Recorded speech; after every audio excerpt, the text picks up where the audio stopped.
Pentecost reminds us that the very life of the church is God's presence, breathed through the arrival of the Spirit. The commemoration of Pentecost has arrived just as we are beginning to venture out, still cautious of a virus that attacks our bodies by literally and sometimes fatally robbing us of our very breath. Over 100,000 people in our land have succumbed to its ravages. We are tired. We want it to stop. As we mourn for those lost to the coronavirus, another virus, one that also, far too often, robs its victims of breath and life, has increased our lament. Many of us claim that we didn't start this virus. We are not complicit in its spread.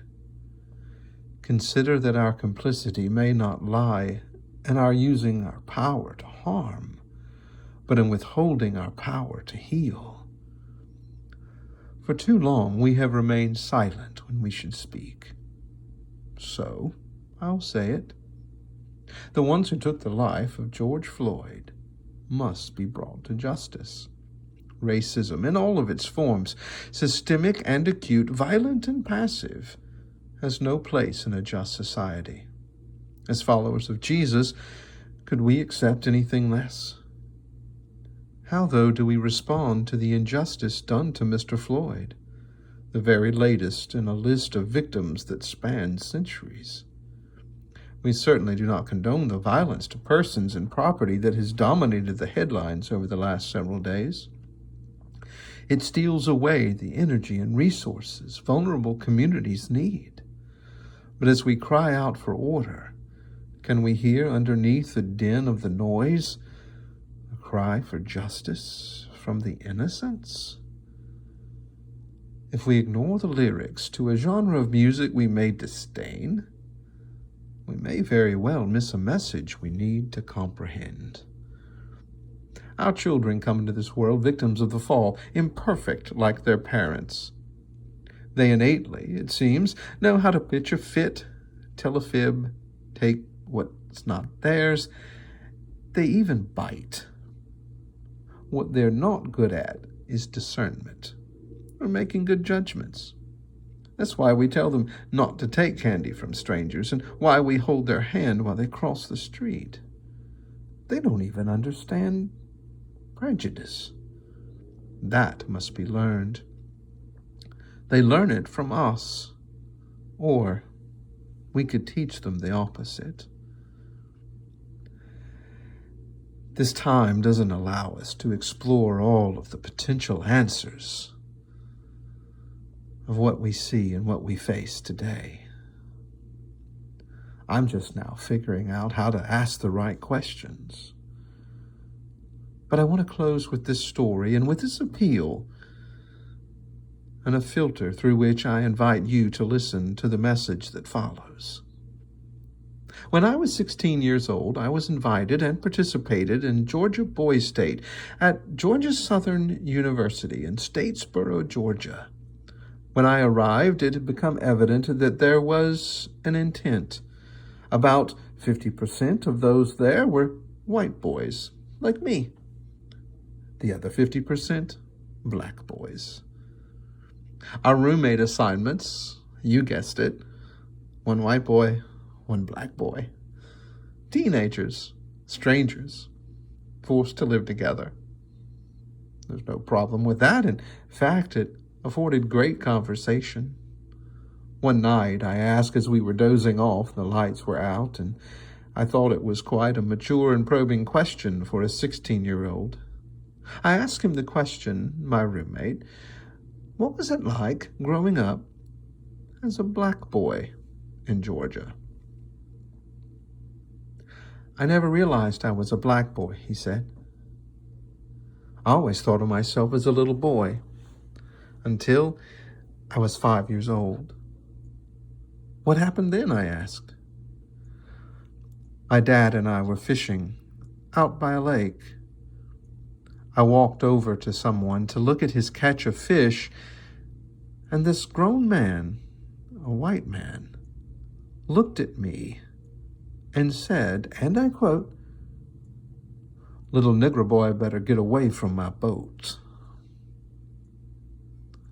I ran to my dad crying, he said. I can still remember him holding me to this day, hugging me, making me feel safe. Never before had I thought of myself as different from anybody else. Never since have I been able to escape that that's how some perceive me. He then turned the question to me. So, what was it like growing up as a white boy in Georgia, in the South? When did you first realize you were white? After a long pause, I responded honestly with the best way that I knew. I said, I guess I've realized it just now. Never before had I ever considered what it was like to be described by an adjective that was based on your skin color, your heritage, or your ethnicity. I'd seen myself, assumed that I was, like he, just a little boy. What I was the norm. He felt that way too, when he was little, innocent, until someone told him otherwise. I've never forgotten that conversation. I've never forgotten the impact that it made on me. And so I ask this.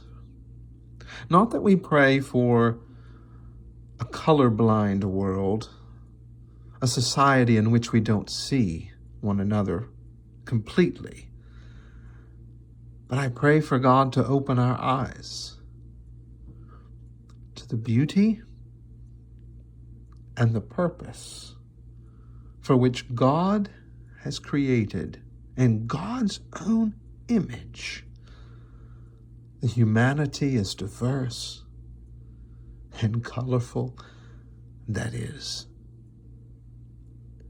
And may we see, may we teach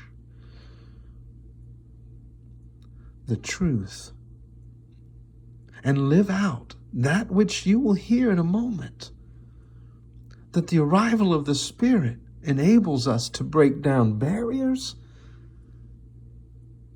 to know no limits, and to propel us toward a day in which God does something that we cannot ignore.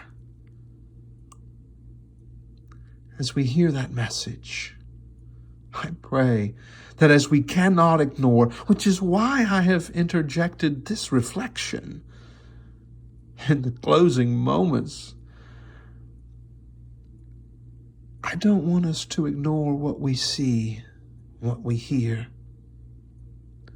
And as we do, I want us to pray for God to do a work that the world cannot ignore in us.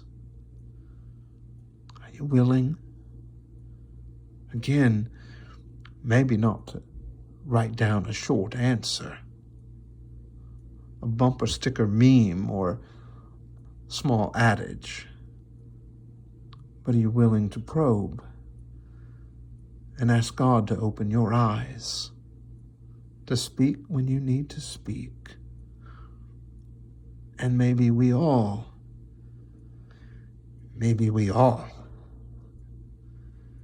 can just breathe.